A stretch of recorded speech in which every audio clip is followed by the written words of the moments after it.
Modern planning and zoning started about 1923 with a case of Village of Euclid versus Ambler. And the U.S. Supreme Court in that case authorized cities and towns to establish zone districts, and the zone districts could include different uses as you progressed through the areas of the city. They included regulations about height, bulk, and scale, open spaces, and nuisances, and established formally the police power of cities to regulate land uses. Washington's zoning and land use authority stems from the Constitution, Washington Constitution, at Article 11, Section 11, which provides that any city or town can establish police power zoning as long as it's not in conflict with general laws. So Washington's statutes that authorize planning began with the planning enabling statutes back in about 1935, and there are two of them, one for counties and cities and one for code cities. These statutes established the basic framework that was in use for 60 or 70 years and established planning commissions and established required elements for comprehensive plan, although there were only two of them, land use and circulation, at the time. It also established the players that participate in the system, and that included the hearing examiners, the staff, of course, planning commissions, and city councils. In 1969, Washington adopted the Subdivision Statute at RCW 58.17, and that established an entire process to investigate and authorize subdivisions being single-family housing developments for the most part. They come in two varieties, long plats and short plats. Short plats are generally 4 lots or less, long plats are everything else. It also established the authority for cities to approve binding site plans and planned area developments, which more typically apply to commercial and multifamily situations. The other important aspect of the subdivision statute is the process that it established. Applications are made to the city or town, they're reviewed by the staff, evaluated against a set of regulations, and then presented either to a planning commission or hearing examiner for initial decision, frequently with an appeal or direct decision up to the city council, and thereafter to an appeal to court if necessary.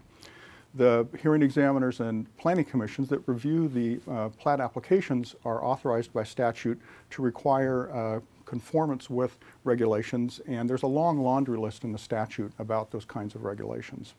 Some conditions are tied to the public health, safety, and welfare, which is an important criteria in the law, and some of the specific requirements relate to schools and school district, roads, streets, sidewalks for children so that they can get to school, and other conditions that support infrastructure needs relative to the public health, safety, and welfare.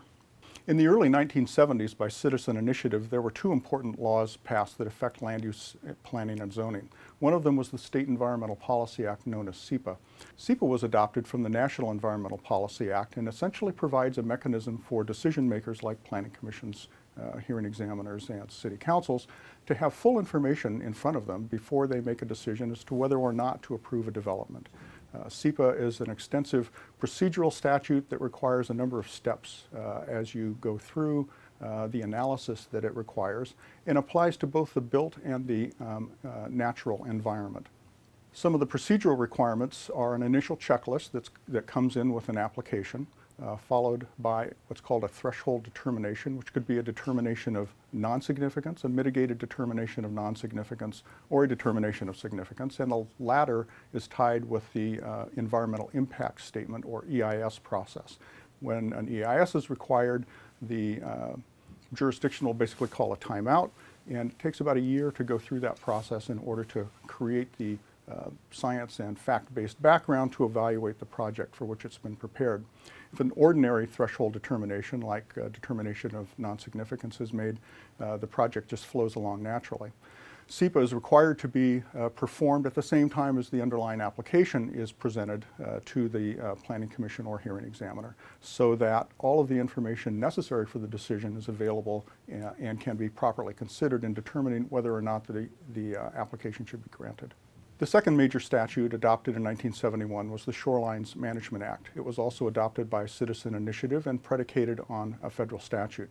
The Shorelines Management Act is intended to protect Washington's shorelines from development and to ensure that the shorelines remain an attribute and amenity that's available to all citizens for all time. The regulations behind that statute were recently updated, probably 5 or 6 years ago now, to require that there be actually no net loss of shorelines in evaluating development proposals. Like SEPA, the SMA has a long procedural process that flows sometimes in conjunction with, sometimes not in conjunction with, an underlying plat application. Jurisdictions are required to adopt shoreline management programs, or SMPs, and those SMPs have to be consistent with the state regulations. The SMPs are also approved by the Department of Ecology, and so there's a good deal of state guidance of individual and localized shoreline management programs. The Shoreline Management Act focuses on water-dependent uses and is designed to ensure that the kinds of developments that are appropriate for shorelines, like marinas are the obvious choice, are given priority and preference for those locations rather than, for example, office buildings.